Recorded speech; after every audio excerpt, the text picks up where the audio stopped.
ಅವ್ರು ಕುರ್ಚಿ ಉಳಿಸ್ಕೊಳ್ಳೋಕೆ ಯಾವ್ಯಾವ ಹೆಸರು ಹೇಳ್ತಾವ್ರೀಗ. ನಾವು ಕುರ್ಚಿ ಉಳಿಸ್ಕೊಳ್ಳೋದಕ್ಕೆ ಇವ್ರು ತೆಗಿಯೋಕೆ ಹೋದಾಗ ನಾನೇನಾದ್ರು ಒಕ್ಕಲಿಗರ ಜನ ದಂಗೆ ಹೇಳಿ ಅಂತ ಹೇಳಿದ್ನ.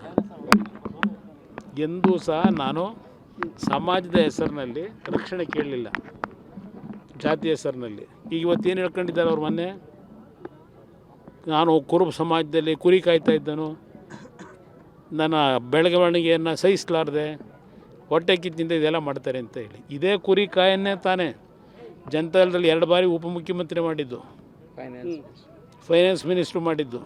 ದೇವೇಗೌಡರು ಗುರುಸ್ದೇ ಹೋಗಿದ್ರೆ ಯಾರು ಕೇಳ್ತಿದ್ದಾರೋ, ಹೇಳ್ತಿದ್ದಾರೆ ಯಾರು ಇವ್ರನ್ನ? ಅದರಿಂದ ಅವರು ಇವತ್ತು ಒಂದು ರೀತಿ ಮಾನಸಿಕ ಅಸಮತೋಲನೆಗೆ ಒಳಗಾಗಿದ್ದಾರೆ ಮಾನಸಿಕವಾಗಿ. ಇನ್ನೊಂದು ಕಡೆ ಹೇಳ್ತಾರೆ, ಏನಾದರೂ ಸಿಎಂ ಅಂತ ಆದರೆ ಒಕ್ಕಲಿಗ ಸಮುದಾಯದವರು ಕಾಂಗ್ರೆಸ್ ಪಕ್ಷದಲ್ಲಿ ಮಾತ್ರ ಅಂತ ಹೇಳ್ತಿದ್ದಾರೆ. ಈಗ ಬೇರೆ ಪಕ್ಷದಲ್ಲಿ ಆಗಿಲ್ವಾ? ಕಾಂಗ್ರೆಸ್ ಪಕ್ಷದಲ್ಲಿ ಎಲ್ಲಿ ಮಾಡೋರು ಇವ್ರು ಬಂದಮೇಲೆ? ಈಗ ಪಾಪ ಅದು ಯಾರೋ ಒದಾಡ್ತವ್ರಲ್ಲ, ಅವ್ರಿಗೂ ಈ ಮಲ್ಲಿಕಾರ್ಜುನ ಖರ್ಗೆ ಅವರು ಪರಮೇಶ್ವರ ಸ್ಥಿತಿ ಆಗತ್ತಂತೀರ ಸರ್? ಅದೇನು ಸಂಶಯ ಇದೆಯಾ? ಈಗ ಅವ್ರು ಯಾಕೆ ಹೇಳ್ತಾ ಇದ್ದಾರೆ, ನಾನು ರಣಏಡಿ ಅಲ್ಲ, ನಾನು ಎಲ್ಲದಕ್ಕೂ ಸಿದ್ಧವಾಗಿದ್ದೇನೆ, ಹೋರಾಟ ಮಾಡ್ತೀನಿ, ಸಾಯೋವರೆಗೂ ಇರ್ತೀನಿ ಅಂತ ಈಗ ಹೇಳೋರಲ್ಲ. ಅವ್ರು ಹೇಳಿರೋದು ಯಾತಕ್ಕೆ? ಯಾರೋ ಪಾಪ ಓಡಾಡ್ತಾರಲ್ಲ, ಮುಖ್ಯಮಂತ್ರಿ ಆಗಬೇಕು ಅಂತೇಳಿ ಸ್ವಲ್ಪ ಕೂತ್ಕೊಂಡು ಮನೆ ಒಳಗೆ ಅಂತ ತಾನೇ ಹೇಳ್ತಾ ಇರೋದು ಅವರು. ಅದರ ಅರ್ಥ ಕೊಡೋದಾಗಿದ್ದರೆ ಯಾವತ್ತೂ ಕೊಡಬೇಕಾಗಿತ್ತಲ್ವ. ಅವರು ನೋಡಿದ್ರೆ ಕೊಟ್ಟ ಮಾತನ್ನ ನಡ್ಕೊಳ್ಳಿಲ್ಲ ಅಂತಾರೆ. ಇಲ್ಲಿ ಅವರವರಲ್ಲಿ ನಡೀತಾ ಇದೆಯಲ್ಲ. ಇವ್ರು ಯಾರು ವಕೀಲರನ್ನು ಮಾಡಿದರು?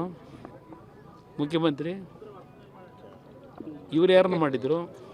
ಇದ್ದನ್ನೆಲ್ಲ ಖಾಲಿ ಮಾಡಿಸಿದ್ರು. ಅದೇನೋ ಅವರ ಕಾಂಗ್ರೆಸ್ಸಿಗೆ ಕರ್ಕೊಂಡು ಹೋದ್ರಲ್ಲ, ಅವ್ರನ್ನ ಕರ್ಕೊಂಡು ಹೋದ್ರೆಲ್ಲ ಏನಾಗವ್ರು? ಈಗ ಏನು ಮಾಡವ್ರು ಇವರು? ಹೇಳಕ್ಕೆ ಹೋದ್ರೆ ಪುಟಗಟ್ಟಲೆ ಹೇಳ್ಬೋದು ಇವ್ರ ಬಗ್ಗೆ, ಒಂದು ಗ್ರಂಥನೇ ಬರಿಬೋದು ಇವ್ರ ಬಗ್ಗೆ.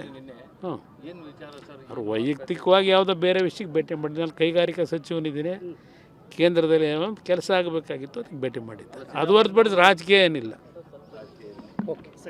ಸಿದ್ದರಾಮಯ್ಯ ಅವರು ಹೇಳ್ತಿದ್ದಾರೆ ವರ್ಗಾವಣೆ ಅನ್ನೋಂಥದ್ದು